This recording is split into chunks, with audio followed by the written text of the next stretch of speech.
Hello दोस्तों, मुल्तानी electronics में आपका स्वागत है और आप देख रहे हैं मुल्तानी इलेक्ट्रॉनिक्स।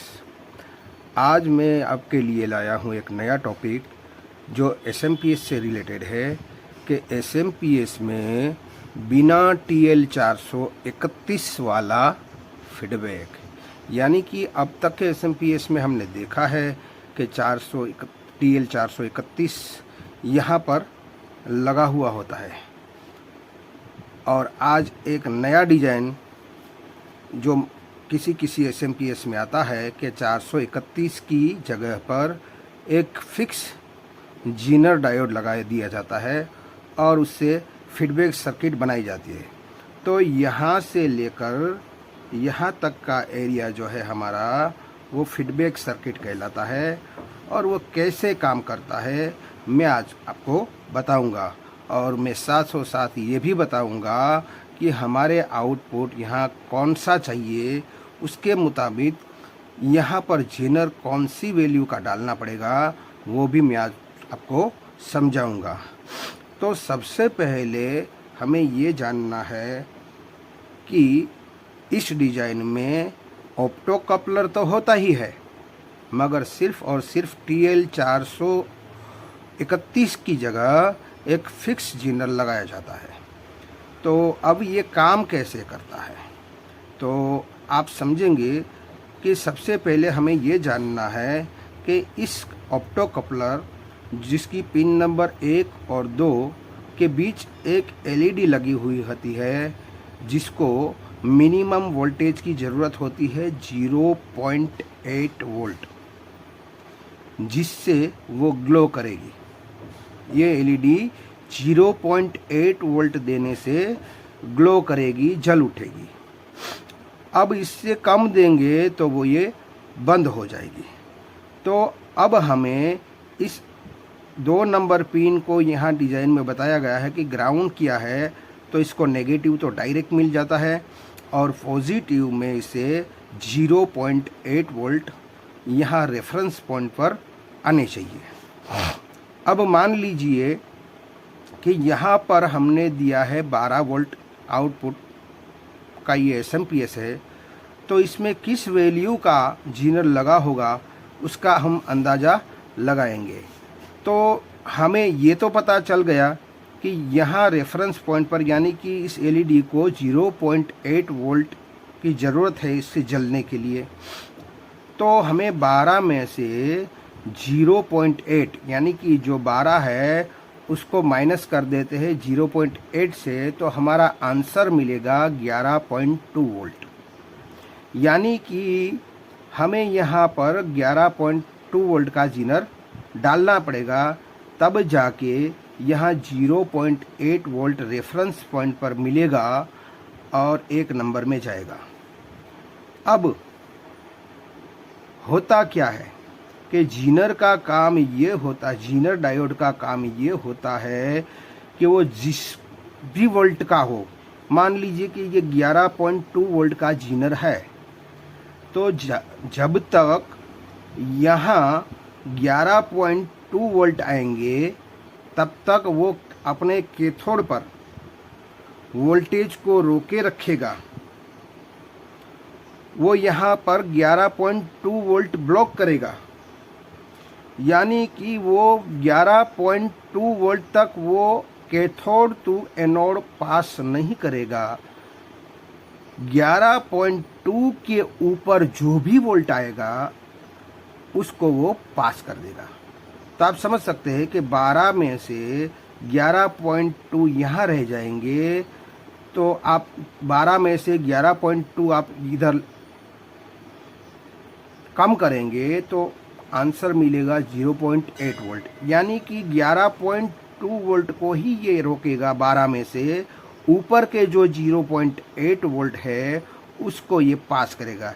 यही जेनर का काम है कि वो जिस वैल्यू का होता है उस वैल्यू का वोल्टेज वो कैथोड में ही रहने देता है, ब्लॉक करके रखता है या रोके रखता है, और बाकी बचे ऊपर के जो भी वोल्टेज होंगे वो एनोड में पास कर देगा।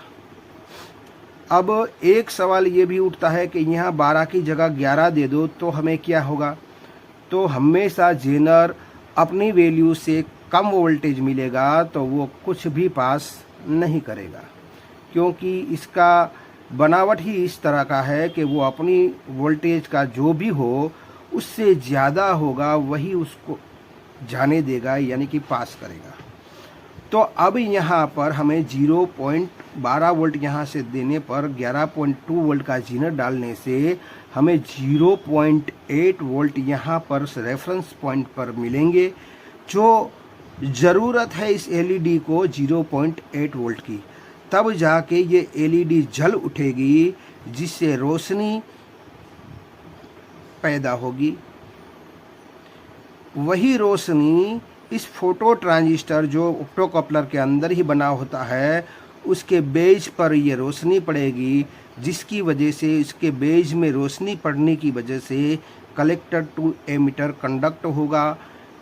इस वजह से ये ग्राउंड जो है वो 3 नंबर से 4 नंबर में चला जाएगा, जिसे फीडबैक पिन हम कहते हैं।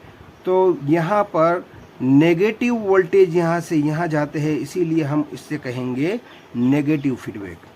जैसे ही नेगेटिव फीडबैक इसको मिलेगा, ये उसी वक्त अपना जो भी स्पीड में चल रहा होगा उस स्पीड को लॉक करेगा, यानी कि रोक देगा कि भाई बस इतनी ही स्पीड से हमें चलना है। यानी कि यहाँ पर 12 वोल्ट जब आते हैं तो अब 3 से 4 कंडक्ट होगा ही नहीं, तो PWM जो लॉक किया गया था उसका लॉक वो छूट जाएगा, जिसकी वजह से PWM का काम ये होता है कि वो अपनी स्पीड बढ़ाता जाता है, जिस वजह से यहाँ 11 वोल्ट होते हैं, ये थोड़ी सी स्पीड बढ़ाएगा और यहाँ पर फ़ौरन 12 वोल्ट आ जाएंगे, जिसकी वजह से फ़ौरन इसको 0.8 वोल्ट मिल जाएगा। उसकी वजह से ये एलईडी जल जाएगी और इसी एलईडी जलने की वजह से ये 3 और 4 नंबर कंडक्ट हो जाएगा, जिससे यहाँ पर ये फीडबैक मिल जाएगा और फिर से ये लॉक कर देगा कि भाई बस इसी स्पीड से चलना है। अब ये फॉर्मूला इस तरह से वोल्टेज चाहे बढ़े या चाहे कम हो, तो इसी तरह से ये फीडबैक सर्किट इस PWM को मेंटेन करता है। अब हमें ये पता लगाना है कि भाई यहाँ 12 वोल्ट हमें नहीं चाहिए, हमें तो यहाँ 5 वोल्ट चाहिए। तो हमें यहाँ क्या करना पड़ेगा? तो अब हमें ये करना पड़ेगा कि अगर यहाँ 5 वोल्ट चाहिए तो इस जेनर की वैल्यू ऐसी डाले जो हमें यहाँ पर 0.8 वोल्ट मिले, यानी कि हमें यहाँ पर 4.2 वोल्ट का जेनर हम डालेंगे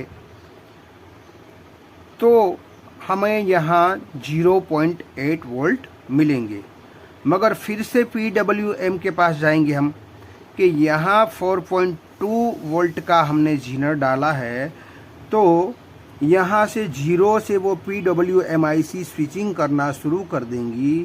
फ़ौरन जैसे ही यहाँ 5 वोल्ट बनेंगे तो तुरंत ही यहाँ पर 4.2 वोल्ट का जेनर हमने डाला होगा, तो यहाँ पर 0.8 वोल्ट हमें बन जाएंगे। और जैसे ही बनेंगे ये एलईडी जल उठेगी।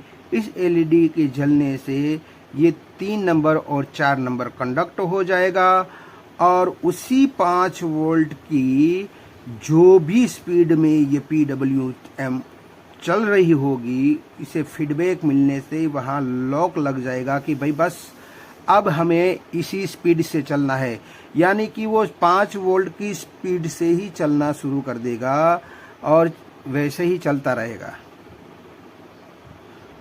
इसी तरह हमें 9 वोल्ट में भी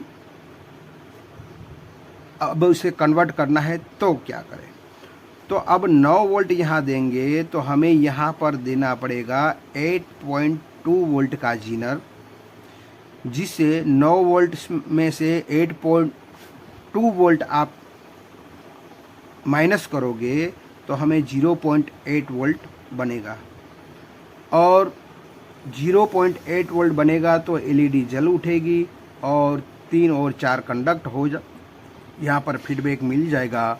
तो 9 वोल्ट जब यहाँ बने उसी वक्त जो इससे फीडबैक मिल जाए तो वो इससे लॉक कर देता है और कह देता है कि बस इसी स्पीड से हमें चलना है। उसी तरह हम 12 वोल्ट तो हमने बना लिया, अब 15 वोल्ट बनाने हैं 12 में से, तो क्या करें। तो 14.2 वोल्ट का हमें जीनर यहाँ डालना पड़ेगा, तब जाके हमें 0.8 वोल्ट यहाँ मिलेंगे। अब मान लीजिए कि 18 वोल्ट हमें बनाना है तो क्या करना पड़ेगा।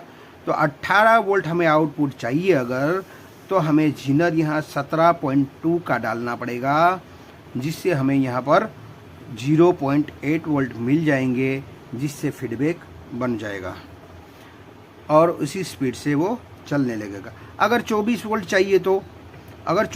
चाहिए तो हमें 23.8 वोल्ट का यहाँ जीनर डालना पड़ेगा, जिसकी वजह से हमें 0.8 वोल्ट यहाँ मिल जाएंगे, जिससे ये फीडबैक यहाँ मिलना शुरू हो जाएगा और वही स्पीड से वो 24 वोल्ट की स्पीड से वो PWM स्विचिंग करना जारी रखेगा। यानी कि जेनर का काम यह है कि जेनर जिस वैल्यू का होगा उतने ही वोल्ट के थोड़ पर रोके रखेगा और अपनी वैल्यू से ज़्यादा जो भी वोल्ट यानी कि अपनी वैल्यू में से ऊपर का वोल्ट पास करेगा और एनोड में जाने देगा। और एक मसला यह है कि ये रजिस्टर डालने की ज़रूरत क्या है। ये रजिस्टर डालने की इसीलिए ज़रूरत है कि हमें यहाँ रेफरेंस वोल्ट लेना है। अगर मैं ये रजिस्टर ना डालूँ और सीधा ही ग्राउंड में जाने दूँ तो होगा क्या कि भाई यहाँ से 12 वोल्ट में से 11.2 यहाँ रोके रखेंगे, 0.8 वोल्ट जो ये पास करेगा सीधा ही ग्राउंड हो जाएगा, यानी कि यहाँ 0 वोल्ट मिलेगा।